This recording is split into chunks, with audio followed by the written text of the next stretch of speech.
"Hey, leave the old man alone." Those were the first words that burst out of me that night. My name's David, and I never thought I'd be the kind of man who stood up to danger. I always believed courage was something meant for soldiers, heroes, or people much more substantial than me. But then, one evening I saw something I couldn't ignore. A gang circling a helpless older man with his cane. And in that moment I knew I couldn't walk away. That night changed my life forever. It was late. The street was almost empty, the kind of silence where you hear your own footsteps. That's when I noticed him. Mr. Harris, the older man from my neighborhood. He strolled with his cane, his back bent, his face tired. He was just trying to get home. Then I heard it, the roar of engines. A group of bikers rolled up, circling him like predators. Their laughter echoed in the night. They weren't just blocking his path, they were enjoying his fear. I froze at first. My heart pounded. I told myself, "You're not a fighter, David, just walk away." But when I saw Mr. Harris clutching his cane tighter, trembling, something inside me snapped.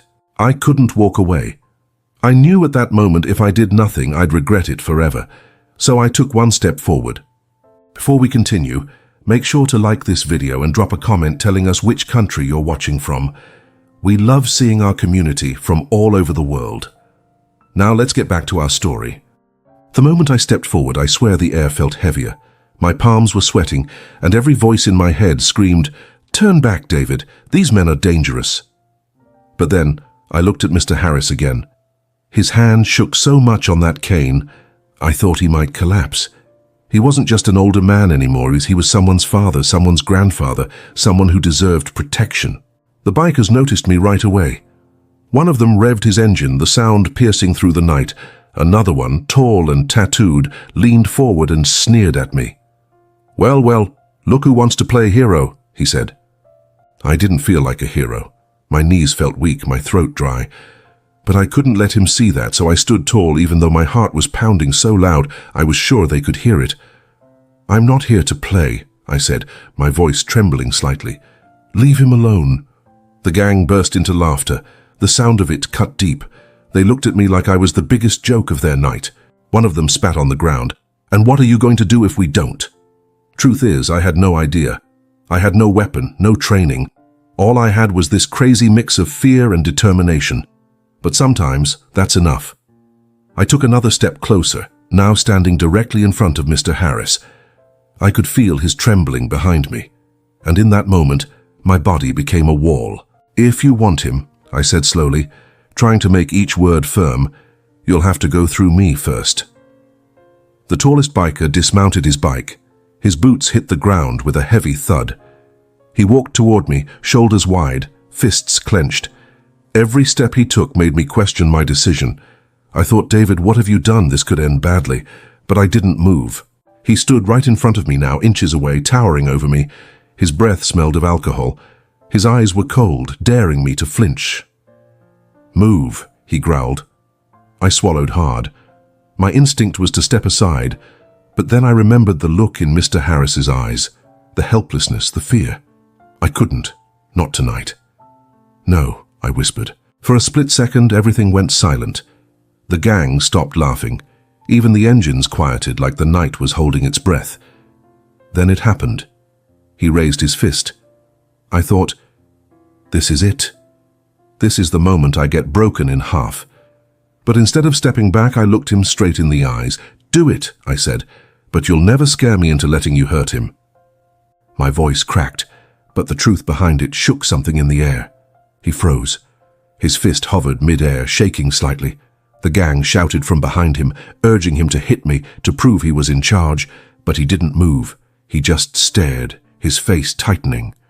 And then, almost as suddenly as it started, he let out a sharp laugh and stepped back. "You're crazy," he said, pointing a finger at me, "but you've got guts." He turned to his gang. "Let's go." One by one, they climbed back on their bikes. Engines roared to life again, but this time, it wasn't laughter that echoed into the night. It was the sound of retreat. When the last tail light disappeared down the street, my legs almost gave out. My chest heaved like I'd been holding my breath for hours. Behind me, I heard a shaky voice. "David." I turned. Mr. Harris's eyes glistened with tears. He reached out his wrinkled hand and placed it on my arm. "You didn't just stand between me and them," he whispered. "You stood for every person who feels powerless. You reminded them what real strength looks like." I didn't know what to say. I wasn't brave because I was rich or because I was strong. I was fearless because I refused to stay silent. That night I walked him home. Every step of the way I realized something new. True wealth isn't in money. It's in moments like these, when kindness and courage meet, and you choose to protect someone who can't defend themselves. When we reached his door, he squeezed my hand. "The world needs more men like you, David." But the truth is, the world already has enough men like me. The only difference is that most of us don't believe we're capable of standing up. I didn't either. Until that night. As I walked away under the streetlights, I felt lighter. I had faced fear and realized that courage doesn't mean being fearless. It means standing firm even when your whole body shakes. That's the night I learned. Kindness isn't weak.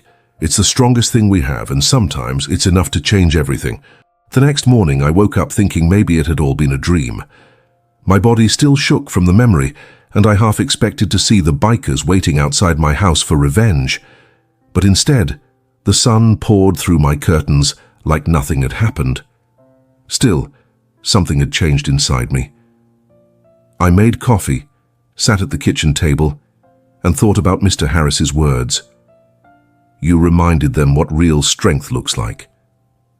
I couldn't get that out of my head. Strength. I had never seen myself as strong. I was just David.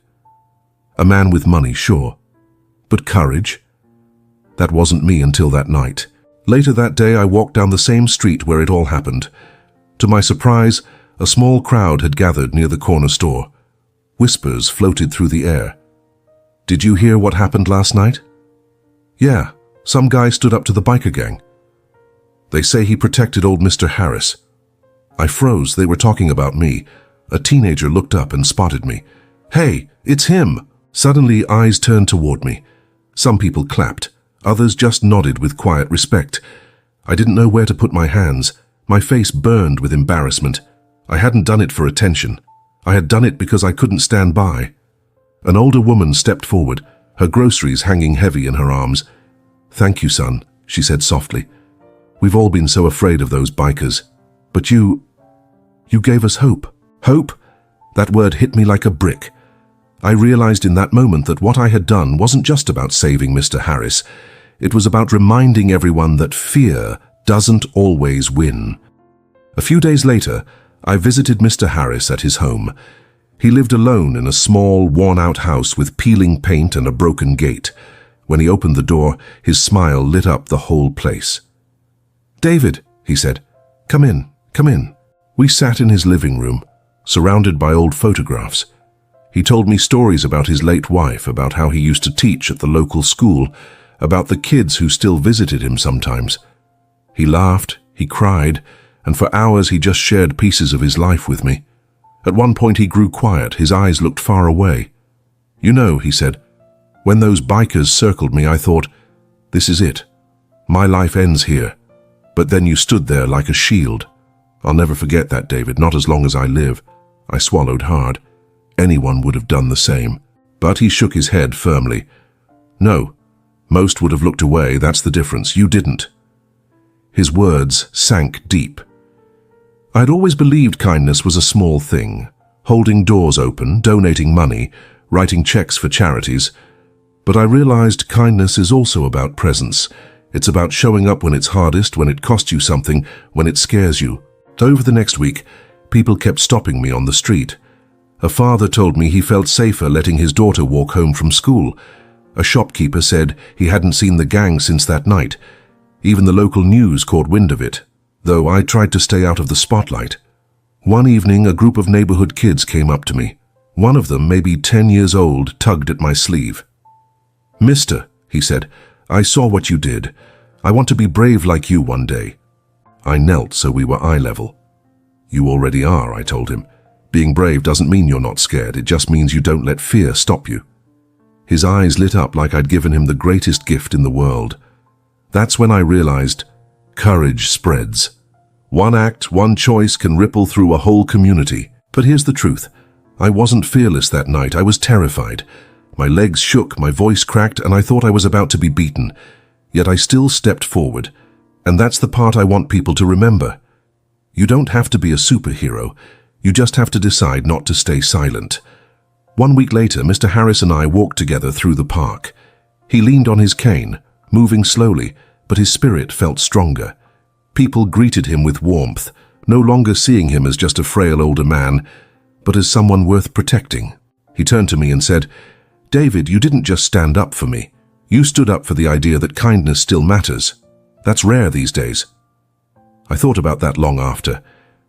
In a world where people chase money, fame, or power, maybe the rarest thing we can offer is simple kindness and the courage to act on it. That night with the gang could have ended differently. I know that. But I also see if I had walked away, I would have lost something far greater than a fight. I would have lost myself. And so, my friends, here's what I've learned. Courage isn't about being strong. It's about being kind when kindness feels dangerous. It's about being a shield for someone who can't hold one up themselves. If this story touches you, let it remind you of this. The next time you see someone in need, don't underestimate what your presence can do, because sometimes just standing there is enough to change everything. Before that night, my life was about numbers. Bank accounts, investments, business meetings, the kind of world where your value is measured by what you own, not who you are. I was good at it too. I had money, cars, and a house that looked like it belonged in a magazine. But for all the comfort I had, something was always missing. I just never knew what. After standing up for Mr. Harris, I couldn't shake the feeling that maybe, just maybe, my life wasn't meant to be about wealth alone. It started small. A few days later, I walked past a grocery store and saw a young mother counting coins at the counter, her child tugging at her sleeve. She was short by a few dollars. Usually I would have kept walking, telling myself it wasn't my business. But that day something inside me whispered, "Step forward." So I did. I paid the difference quietly, slipping the cashier a bill before she could protest. The woman looked at me with wide, tearful eyes. "Thank you," she whispered, hugging her child tight. That feeling, it was the same one I had after protecting Mr. Harris, a warmth that money couldn't buy. Word began to spread, not because I wanted it to, but because people talk. "That's the man who stood up to the bikers," they'd say. Some even called me a hero. I didn't feel like one. I was just a man learning what it meant to care. One evening, Mr. Harris invited me to a community meeting at the local center. The place was old, with creaking floors and flickering lights, but it was filled with neighbors who wanted change, parents worried about safety, kids who dreamed of something better, and elders who feared being forgotten. When they saw me, whispers began again. Then someone asked me to speak. I froze. I wasn't used to giving speeches. My world had been boardrooms, not community halls. But when I looked around, I saw the same faces I'd seen on that street, people desperate for someone to stand up. So I took a breath and spoke from the heart. "I'm not a hero," I began. "I was scared that night. I thought I'd be hurt. But I couldn't watch an older man suffer while I stayed safe. That choice changed me, and I believe it can change all of us because kindness isn't weakness. Kindness is power. And when we stand together, we're stronger than any gang, stronger than any fear." Silence followed. Then applause. People clapped. Some even stood, not for me, but for the truth in those words. From that night on, I started showing up. Not as David the millionaire, but as David the neighbor. I funded repairs for the community center, bought new streetlights for the dark alleys, and even helped set up after-school programs for kids so they'd have a safe place to go. But I didn't just write checks. I was there painting walls, sweeping floors, playing chess with the elders, and reading books to kids. And with every moment, I realized, this is the wealth I had been searching for all along. One day I asked Mr. Harris, "Why do you think kindness matters so much?" He smiled, his wrinkled eyes shining. "Because kindness doesn't just help the one receiving it. It teaches everyone who sees it. It plants seeds.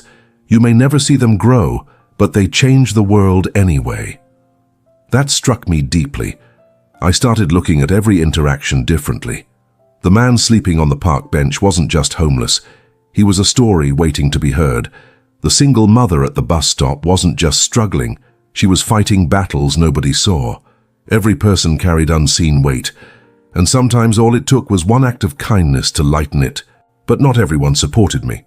Some of my business partners laughed. "David," they said, "you're wasting your time. Charity doesn't pay dividends." I smiled. "You're wrong," I told them. "It pays the biggest dividend of all, meaning." The more I gave of myself, the more I realized how empty my wealth had been before. The money was just numbers. But kindness? Kindness filled the hollow spaces of my life. Then something happened that proved Mr. Harris right. Weeks later, I was walking home when I saw a group of teenagers cornering another kid. For a second, my heart dropped. It looked too much like that night with the bikers. But before I could even move, a man stepped forward.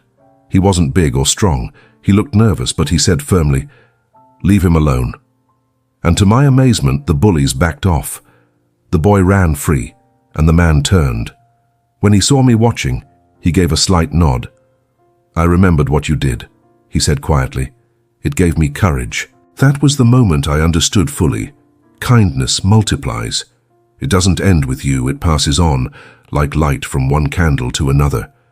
That night I sat in my quiet house and realized something I had never seen before. All my life, I had chased success, but it was kindness that gave me purpose, and I vowed never to stop planting those seeds, no matter how small they seemed. Because maybe one small act can grow into something big enough to change a whole world. I never planned for word to spread beyond my block. Honestly, I wanted to forget the night with the gang, move on quietly, and keep helping in small ways. But stories have a way of traveling, especially when they carry hope. It began with a post online. Someone had filmed part of that night, me standing between Mr. Harris and the bikers refusing to move. I hadn't even noticed a camera. The video wasn't long, maybe 30 seconds, but it caught everything. The roar of the bikes, the gang's threats, and my voice saying, "If you want him, you'll have to go through me first." At first I was embarrassed. I didn't want to be seen as some kind of savior. But then the comments started pouring in. This gives me chills. Faith in humanity restored. We need more people like this guy. Within days, the video had been shared thousands of times. Suddenly, strangers were calling me brave. Reporters wanted interviews. Talk shows sent emails. I ignored most of it.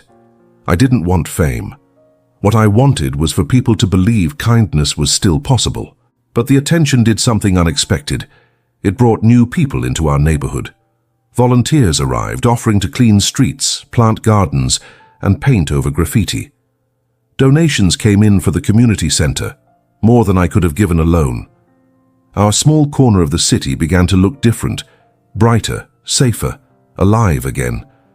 One afternoon, as I painted a wall with a group of teenagers, one of them asked me, "Mr. David, why do you do all this?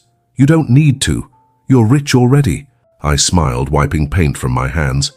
"Because money doesn't change lives, people do. And if we don't look out for each other, who will?" The boy nodded thoughtfully, like he was storing that answer in his heart.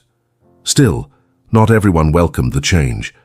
The biker gang, humiliated by that night, didn't disappear completely. They kept their distance, but sometimes I'd see them watching from across the street, their engines growling low. Fear would prick the back of my neck. I wondered if one day they'd return for revenge. But strangely, I wasn't as afraid anymore. Because I knew something. Even if they came back, I wouldn't be standing alone this time. The whole community had found its voice. One evening, I sat again with Mr. Harris on his porch. The summer air was warm, fireflies glowing around us. "You've started something bigger than you know, David," he said, sipping his tea. "This isn't just about me anymore. It's about everyone learning they can be brave in their own way." I thought about that. It was true. I had seen it myself. Neighbors standing up for one another. Kids helping carry groceries for elders. Families sharing meals. Courage was becoming contagious. A week later, I was invited to speak at a local school. At first, I wanted to refuse. Public speaking had never been my strength. But then I remembered that boy at the grocery store, the kids tugging my sleeve, asking about bravery. Maybe they needed to hear this. So I went. Standing in front of rows of young faces, I felt my heart race. I took a deep breath and spoke. "I want to tell you a secret," I began. "The night I faced that gang, I was terrified. I thought I would lose. But courage isn't about not being scared. It's about not letting fear make your choice for you. I stood there because I couldn't watch someone suffer while I stayed safe. And you know what? That one choice changed everything." The room was silent. Every pair of eyes was locked on me. I continued, softer this time. "Courage doesn't mean fighting gangs. Courage might mean standing up for a friend who's being bullied. It might mean helping someone who's struggling when everyone else walks by. Courage is kindness, even when it's hard, and every one of you has that inside you." When I finished, the room erupted in applause. Teachers wiped tears. Students lined up to shake my hand, but the best moment came when a shy girl whispered, "I'm going to protect my little brother now, like you did." That single sentence was worth more than any applause. Over the months that followed, the story kept traveling. People I'd never met wrote letters, telling me they'd stepped in to help a stranger because of what they'd seen online. Others shared how they finally stood up for themselves, inspired by a man they'd never known. It was humbling, and it reminded me again, kindness multiplies far beyond what we see. But for me, it always came back to that first night, to Mr. Harris, trembling with his cane, to the fear that nearly kept me frozen, and to the step forward that changed my life. Because the truth is, I wasn't trying to inspire the world. I was just trying to protect one man. And maybe that's the lesson. When you stand for one, you never know how many will be lifted by your choice. As I sit here now telling you this, I don't see myself as a millionaire anymore. I see myself as a man who finally understood that the richest life is built not with money, but with kindness, courage, and the moments where we choose to care. And if you take anything from my story, let it be this. Don't wait for the perfect moment to be brave. Just take one step forward. It might inspire the world, but even if it only changes one life, that's already everything. For a while, life in our neighborhood felt almost peaceful. Streets were cleaner, kids laughed freely, and Mr. Harris walked with less fear in his steps. I thought maybe the biker gang had finally disappeared for good, but deep down, I knew men like that didn't forget humiliation easily. And I was right. It happened on a Friday night.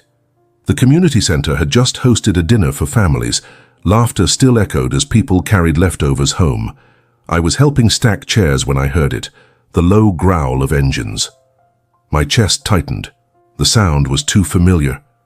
Outside, headlights cut through the darkness. One bike, then two, then six. The gang rolled in slow, circling the lot the same way they had circled Mr. Harris that night. Only this time, they weren't after one older man. They were after me. The leader, the tall tattooed one, killed his engine and stepped forward.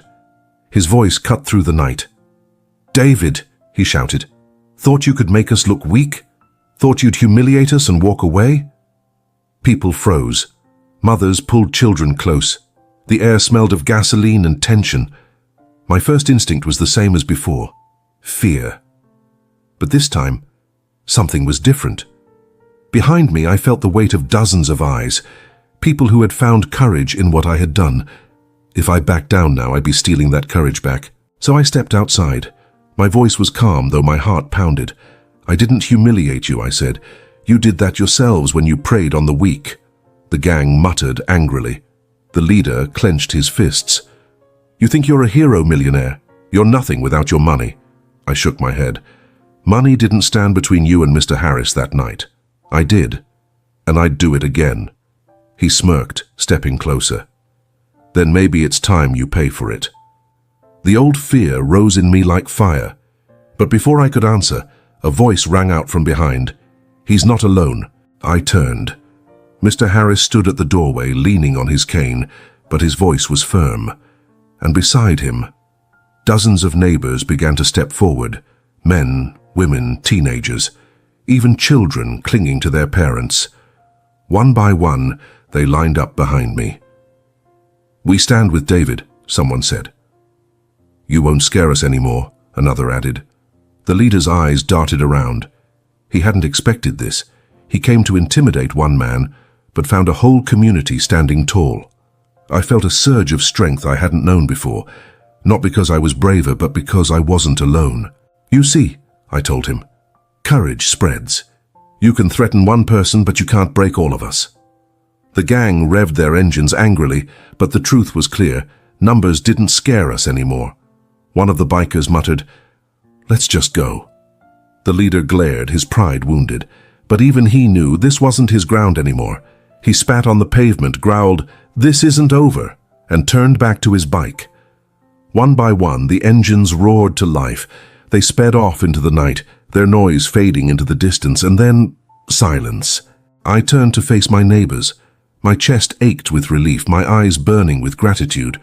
For the first time I realized, the night I stood up for Mr. Harris, I had lit a spark. But tonight, I saw the fire. Mr. Harris placed a hand on my shoulder. "Do you see now, David? Kindness isn't just about what you do for someone. It's about what it inspires in others. Tonight, kindness gave birth to courage in all of us." I nodded, my throat tight. He was right. Courage wasn't mine to keep. It belonged to everyone who chose to act. Later, as we all cleaned up together, laughter returned. The fear was gone, replaced with something more substantial: unity. Neighbors who had once kept to themselves were now bound by something more profound. That night, I lay in bed thinking about what had happened. I realized something important. Courage doesn't end fear. It transforms it. Fear had once made me small, but now it made me stronger, because I knew I wasn't alone. And maybe that's the lesson. Standing up isn't just about the moment you do it. It's about creating a chain reaction where others find their voice too. The bikers may come back, maybe even with more anger. But it doesn't matter anymore because we have something they'll never understand. A community built on kindness, on courage, on the belief that no one should stand alone. And as I drifted to sleep, I knew this wasn't the end of the story. It was only the beginning of something bigger. The night the community stood with me against the biker gang was a turning point. It wasn't just about winning one battle. It was about realizing what could happen when ordinary people stood together. I thought life might calm down afterward, but the opposite happened. People started reaching out from beyond our neighborhood. A nearby church invited me to speak about courage. Then a small business owner asked me to mentor some young men who were at risk of joining gangs themselves. Letters poured in from strangers in other parts of the city, people who had seen the video online and wanted to know how they could help where they lived. I was overwhelmed. I had never thought of myself as a leader. I was just a man who couldn't walk away when an older man was in danger. But maybe that was the point. Leadership isn't about titles or wealth. It's about action, about showing up when it matters. So I started saying yes. At the church, I told the exact truth I'd told the kids at school. Courage isn't the absence of fear. It's the decision not to let fear decide for you. Afterward, an older man shook my hand and said, "I've been silent too long. You reminded me it's never too late to stand." At the small business, I sat with a group of restless teenagers. They wore tough expressions, but I saw the fear behind their eyes, the same fear I had once carried. I told them about the night with Mr. Harris, about how I thought I would lose but still stood firm. One boy asked, "What if no one stands with me?" I looked at him and said, "Then you stand anyway, because sometimes it takes one person's courage to awaken everyone else's." I saw something change in his eyes that day. The more I spoke, the more I realized something. Kindness is more than a good deed. It's a language, and once people hear it, they recognize it everywhere. Soon, neighborhoods across the city began forming their own groups. They met in community centers, in parks, even in living rooms, sharing stories of kindness and planning ways to protect their own streets. One neighborhood started a food drive. Another created a mentorship program for kids. Everywhere I went, I saw courage catching fire. But with growth came new challenges. Some city leaders invited me to meetings. They wanted me to formalize what I was doing, to turn it into an organization. Part of me hesitated. I didn't want to lose the heart of it, for it to become about money or power again. Then I remembered something Mr. Harris had said: kindness plants seeds. Maybe this was just another way to plant them, on a larger scale. So we did it. Together with neighbors and volunteers, we founded a program called Stand Strong. Its mission was simple: protect the vulnerable, inspire courage, and spread kindness through action. The first big project was cleaning up an abandoned park that had become a hotspot for crime. Dozens showed up with gloves, trash bags, and paintbrushes. Children planted flowers. Parents painted fences. By the end of the day, the park looked transformed. But more importantly, so did the people. A mother hugged me with tears in her eyes. I used to be afraid to let my kids play outside. Now I feel hope again. Hope. That word kept returning, again and again. News outlets began to cover what was happening. They called it a movement of kindness. Some even wanted to make me the face of it, but every time I reminded them, it wasn't about me. It was about us, about ordinary people choosing to be brave, to care, to step forward. One evening, I sat again on Mr. Harris's porch. He was smiling, watching children run through the street safely. "You've changed the city, David," he said quietly. I shook my head.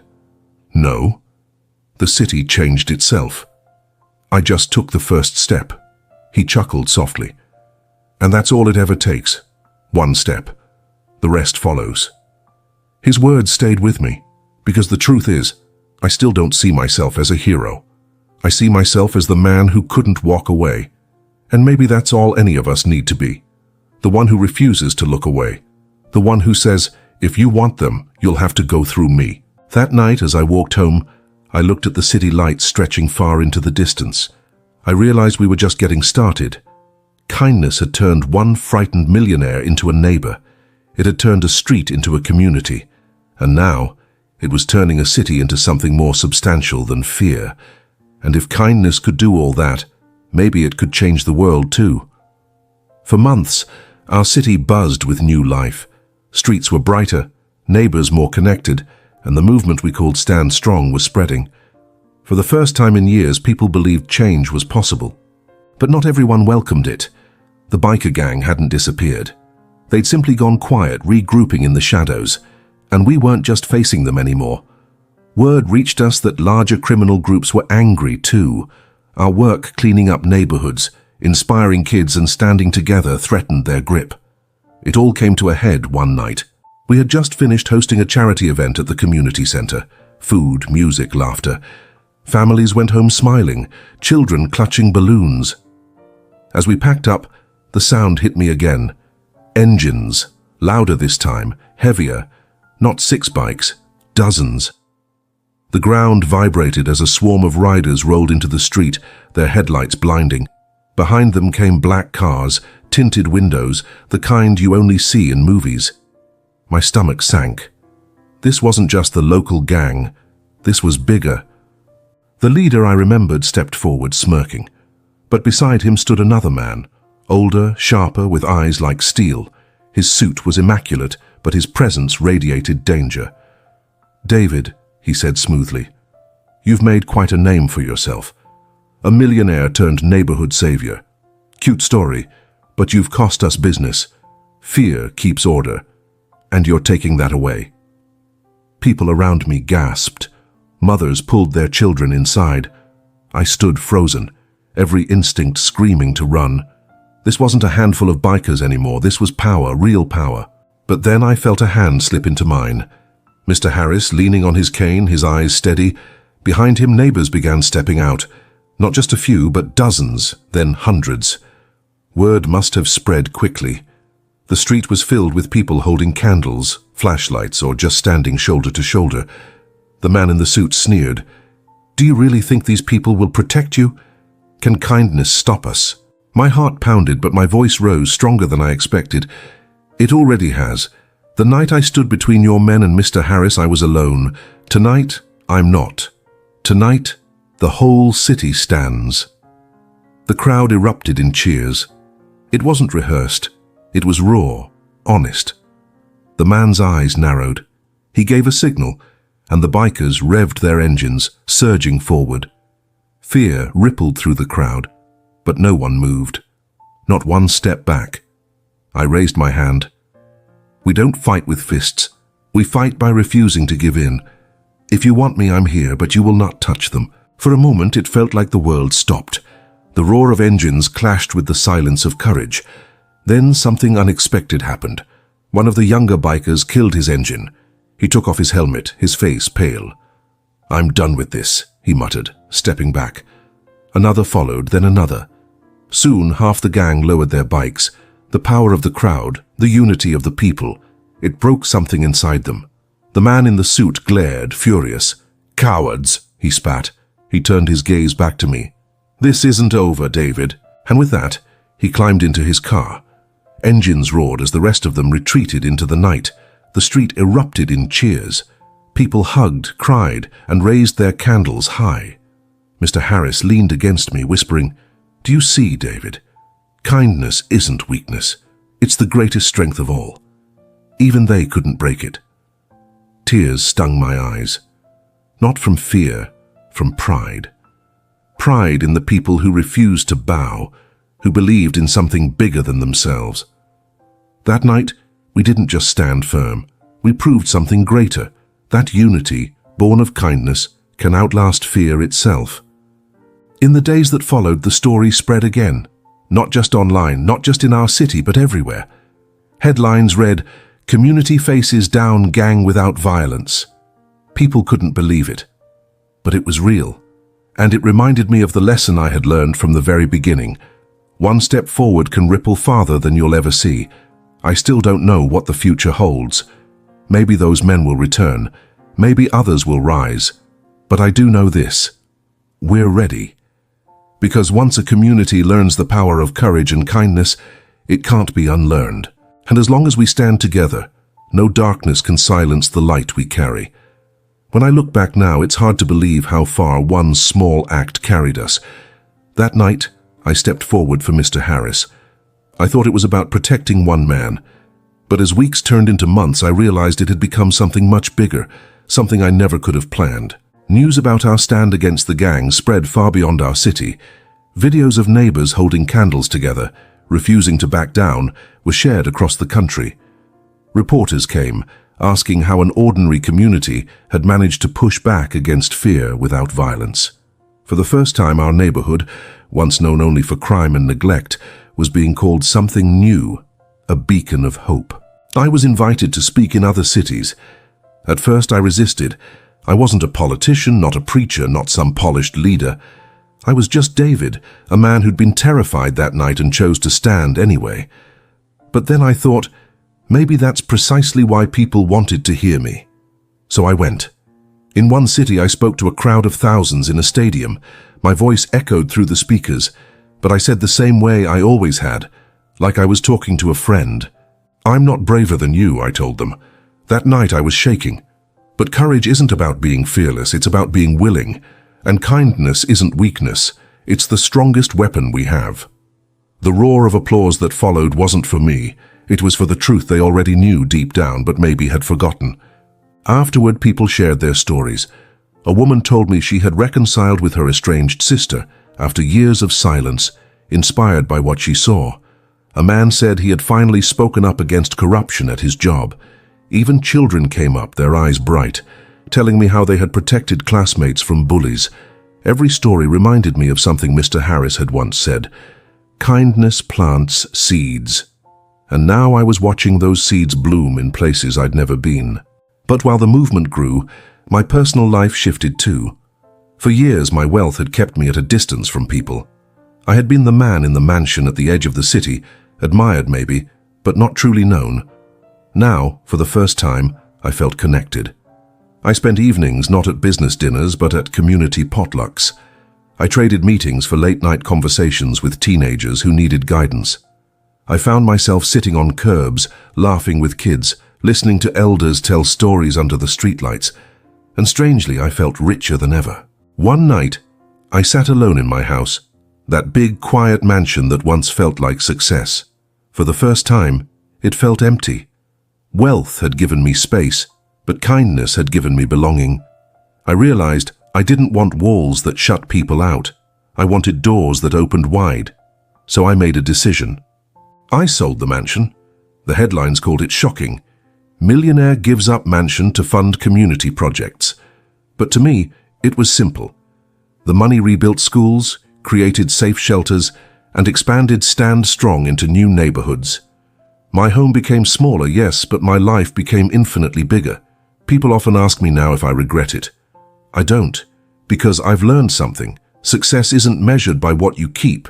It's measured by what you give away, by how many lives are touched because you exist. One evening, back in the park we had once cleaned together, Mr. Harris joined me on a bench. Children ran past, their laughter filling the air. He leaned on his cane, his voice soft. "You've become the man you were meant to be, David," he said. I shook my head. "I'm just a man who took one step." He smiled knowingly. "And that's all it takes to start a journey. One step." I thought about that long after he left. Maybe that's the secret of kindness. It doesn't demand perfection, only action. It doesn't ask us to save the whole world, just to save one moment, one person, one choice at a time. Now, as I travel and share this story, I remind people of that. Don't wait until you feel ready. Don't wait until fear disappears. Just take the step, because you never know. That single step might be the one that inspires thousands more. And every time I stand on a stage or sit in a circle with strangers, I remember the night it began, the roar of engines, the trembling cane in Mr. Harris's hand, and the choice to stand still when everything in me wanted to run. That moment didn't just save him, it saved me too. It gave my life meaning. So if you remember anything from my story, let it be this. Courage and kindness are seeds. Plant them where you stand and watch them grow further than you'll ever see. Because one night, one step, one choice can change the world. It's been years since that night with Mr. Harris, yet every time I walk past the corner where it all began, I still hear the echo of engines, still see the flicker of streetlights on his trembling cane. It feels like a lifetime ago, and yet like yesterday. So much has changed since then. Our small act of courage has grown into something none of us could have imagined. Stand Strong is no longer just a neighborhood group. It's a movement across cities, even across countries. People have taken the name and made it their own, forming chapters in places I've never visited. Every time I hear about another community standing together, refusing to bow to fear, choosing kindness instead of violence, I remember the trembling man who taught me the meaning of strength, Mr. Harris. Time hasn't been gentle with him. His steps grew slower, his voice softer, yet his spirit never dimmed. For years he stood beside me, cane in hand, reminding everyone that the weakest-looking man could inspire the strongest courage. But one morning, I received a call I knew would come eventually. Mr. Harris had passed away quietly in his sleep. I sat for hours, staring at nothing. My heart felt heavy, as though I'd lost not just a friend, but the anchor of everything I had become. Without him, would I ever have stepped forward that night? Without him, would any of this exist? The day of his funeral, the church overflowed. People packed the pews, spilling out the doors and into the streets. Children he had once taught in school came as adults, carrying flowers. Families whose lives had been touched by his kindness stood in silence. And when it was my turn to speak, I could barely hold back tears. Mr. Harris was more than a neighbor, I began. He was proof that strength has nothing to do with age or muscle. He was the reason I found my courage. And because of him, kindness lives on in this city and far beyond. I paused, my voice breaking. If I could tell him one more thing, it would be this. You didn't just survive that night. You changed the world with me, and your legacy will never fade. After the service, as people lit candles in his honor, I looked around at the sea of faces. Children, elders, families, strangers, all carrying the flame forward. I realized then, Mr. Harris wasn't gone. He lived in every act of kindness he had inspired, and in every step we would continue to take. That evening I sat in the park where we had so often talked. The air was cool, the stars sharp above me. I thought about the mansion I once lived in, the money I once clung to, the fear that once controlled me. All of it felt like another life. Now I understand something more profound. Life isn't measured by what you keep, but by what you give away. Wealth fades, fame fades. But kindness multiplies, echoing far beyond the moment. I remembered the boy who once tugged on my sleeve, telling me he wanted to be brave. He's a young man now, leading his own Stand Strong group in another city. I remembered the mother at the grocery store who once struggled with coins. Now she volunteers at a food bank, helping others. I remembered the teenager who asked what to do when no one stands with you. Now he mentors kids so they never feel alone. And I realized this was the legacy, not mine, ours. As the night deepened, I whispered a quiet promise to the stars, maybe to Mr. Harris himself. I'll keep planting seeds. For as long as I have breath, I'll keep standing strong. Because that's all it ever takes. One act, one choice, one step. I don't know who's listening to this story now. Maybe you're in a place of fear, perhaps you feel powerless, possibly you think kindness doesn't matter anymore. But let me tell you this, the smallest step forward can change everything. Not just for you, but for those who watch, for those who follow, for those who believe because you dared to act. If this touched you, don't just hold it in your heart. Please share it. Live it. Be the one who stands when it's hardest, because courage and kindness are not rare gifts, they're choices, and those choices are waiting for you. Mr. Harris once told me, kindness plants seeds you may never see grow. I see them now, everywhere. And I promise you this, if you plant even one seed of kindness today, years from now, someone will be telling a story that began with you. If this story touched your heart, share it with someone who needs a reminder that love and kindness still exist. We'd love to hear your thoughts in the comments below. Don't forget to like and subscribe so you never miss more inspiring stories. Your support means the world to us. Until next time, stay kind, stay hopeful, and remember, even the smallest act of compassion can change everything.